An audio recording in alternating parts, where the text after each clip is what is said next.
She died 2 years ago. But last night, my grandmother waved at me again from the camera on the front door, and she wasn't alone. Welcome to the shadows. I am the Midnight Shadow.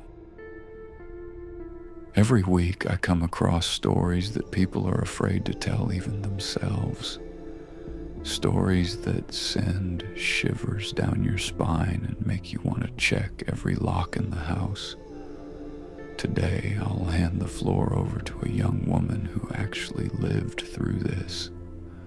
This is a story about love that doesn't end with death, about how sometimes those we've lost continue to protect us and see dangers we ourselves don't notice.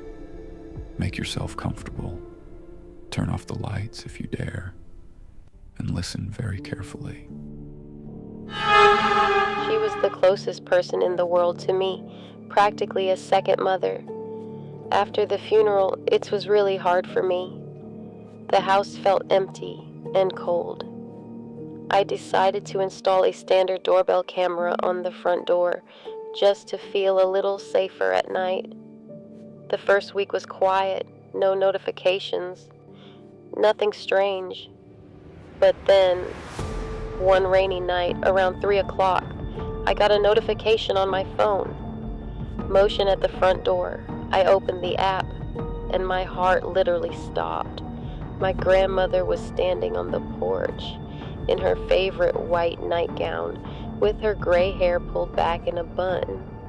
She slowly raised her hand and waved at me, just the way she used to when I was little and came to visit her. Her smile was just as warm, but something about it wasn't right. At first, I thought it was just a glitch, maybe an old recording or an app error. I quickly deleted the video and tried to forget about it.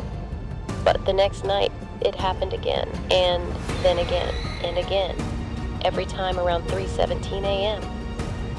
Grandma was standing on the porch waving her hand, and then she slowly raised her finger and pointed somewhere inside the house, as if she wanted to tell me something, as if she were warning me. A few days later, I started noticing strange things inside the house. Small, but unsettling. The mug I left on the table would end up in the sink. The door to the basement, which I always make sure to close tightly, was sometimes left ajar. And one night, I clearly heard a chair creak softly in the kitchen, as if someone had just stood up and left the room. And Grandma kept pointing on the camera, first at my bedroom window, then at the door to the basement, and last night, straight at the old wardrobe in the hallway. That night, I couldn't take it anymore. My heart was pounding so hard, it felt like it was going to jump out of my chest. I turned on the recording on my phone, grabbed a flashlight, and crept downstairs very quietly. When I got to the closet, my grandma on the camera suddenly started waving her hand very quickly and frantically, as if she were screaming, "Don't open it! Run!" I opened the door anyway, and inside, among the winter jackets, sat my ex-boyfriend, the very same one I'd left 6 months ago. He looked at me with wide eyes and said nothing. The police took the guy away.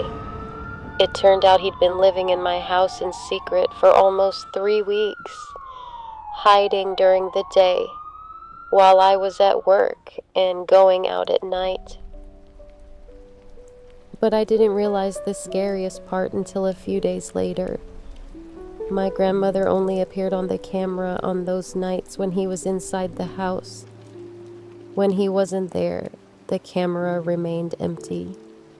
Nothing, not a single notification. So it turns out, even after her death, my grandmother continued to protect me. She saw what I didn't see, and she found the only way she could warn me. Sometimes those we've lost are still watching over us, Sometimes they can spot danger better than we can. Thank you for listening to this story with me. If it gave you the creeps a little, give it a like. Leave a comment. Do you believe that our loved ones can come back to protect us? And in the next video, I'll tell the story of a man who spent 30 years just sitting by a grave and getting paid well for it, until one night the grave paid him back. Subscribe and turn on notifications, because sometimes the shadows look back. Good night.